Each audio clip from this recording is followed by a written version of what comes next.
What's going on, everybody out there in YouTube land? It's your guy Q, the movie collector, here again, back with another 4K video review. And on today's video, we're going to be talking about a comedy classic, in my opinion. Probably, I don't want to say it's my favorite of this actor's filmography, but it's one of them. It's probably in my top five. It's in my top five, easy. And I am talking about 1994's release of Ace Ventura Pet Detective. This movie takes me back, man. What can I say? I mean, I can't name a person out there that has not grown up with this movie or watching it in the slightest bit. And, I hate really, categorizing people based on when they were born. I'm a 90s kid. So this was one of my all-time favorite funny movies growing up. And I will say, I mean, watching it now that I'm older, it still is funny, filled with tons of one-liners. Take care then, bye bye then. So yeah. This is riding the coattails. I think this was the first of three movies that he did that year, that released that year.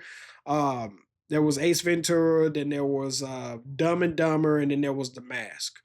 I think they all came out in the same year. I could be wrong, but I think they all came out in the same year. But so Ace Ventura.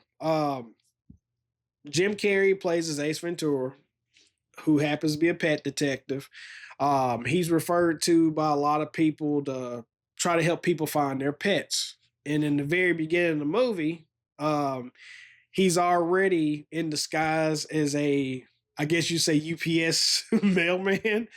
And he's just tearing up this package, just kicking it all down the hallway, letting the elevator door smash on it. And he slyly finds his dog. He slyly steals the dog and replaces it with a plush animal. Takes off, gets to the car. The guy chases him, holds on to the car while he drives away. And it's it's funny. And then his landlord is, I forgot what the guy's name is, but his landlord is the guy, if you've ever seen Scarface, his landlord is the guy in Scarface who's sitting in the car with Al Pacino when he has to blow up dude's car. And he's telling Al Pacino, you got to do it now. You got to do it now. And he doesn't do it. And Al Pacino shoots him in the face. Well, that's the guy who's his landlord. And dude is he's playing serious, but it's funny because you can tell he's so annoyed by Jim Carrey. And then you've got Courtney. Is it Courtney Cox? So you got Courtney Cox that plays as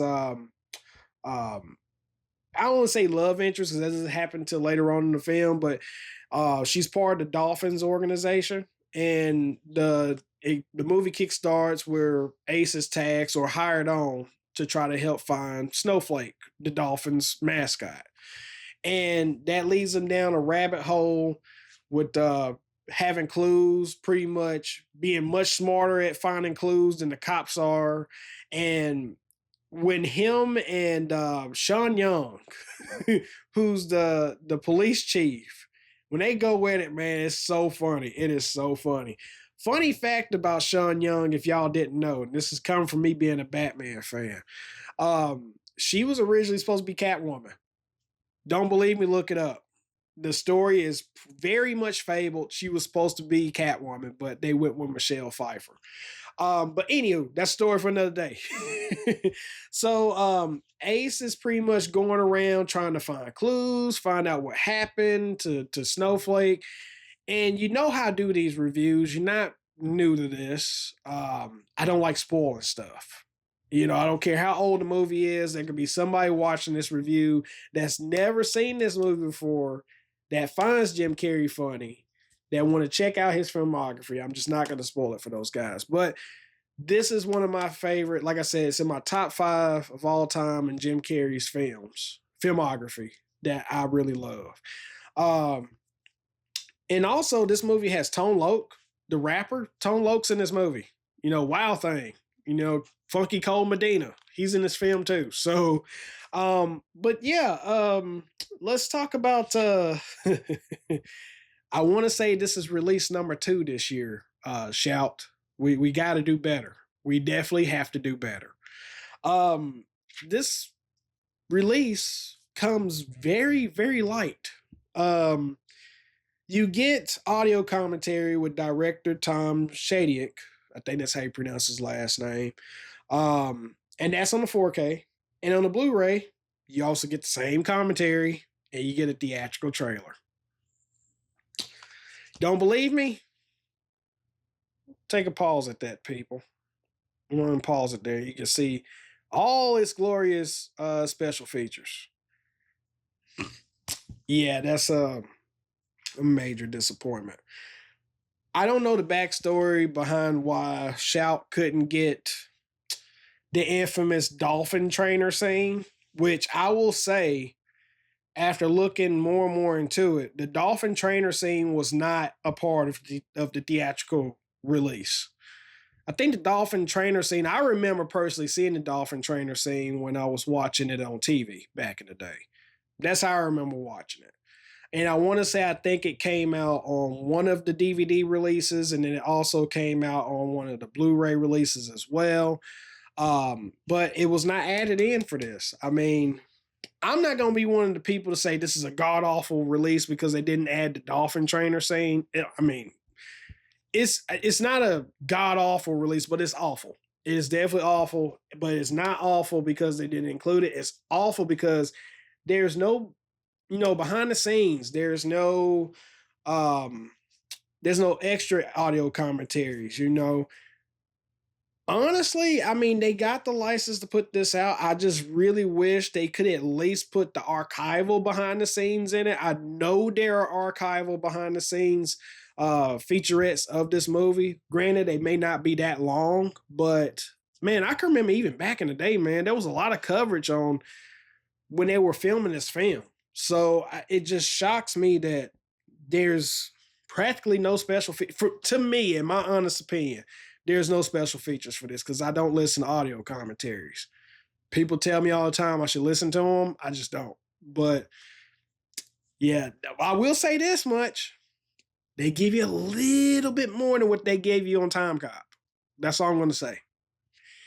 Anywho, let's talk about why we have this, the 4K transfer.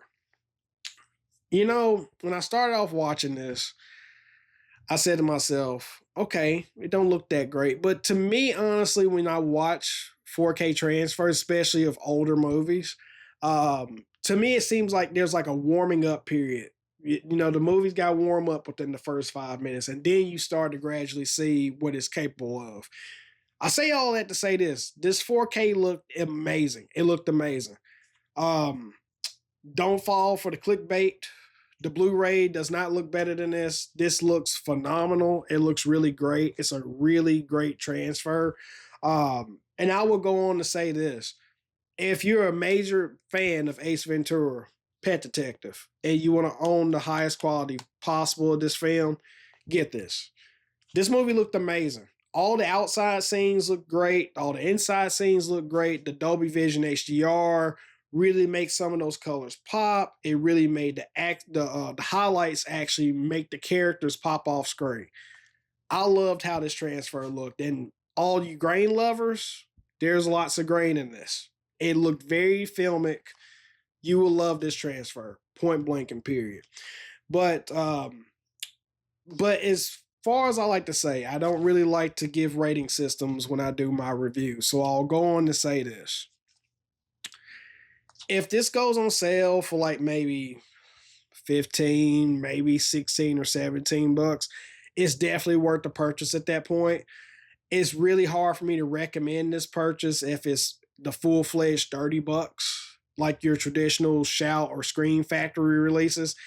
It's really difficult for me to recommend that at that price point. But if you're collecting 4Ks, if you're like me, yes, I'm fencing the fire shots. If you're like me, that's rebuilding their collection, not replacing, but rebuilding their collection.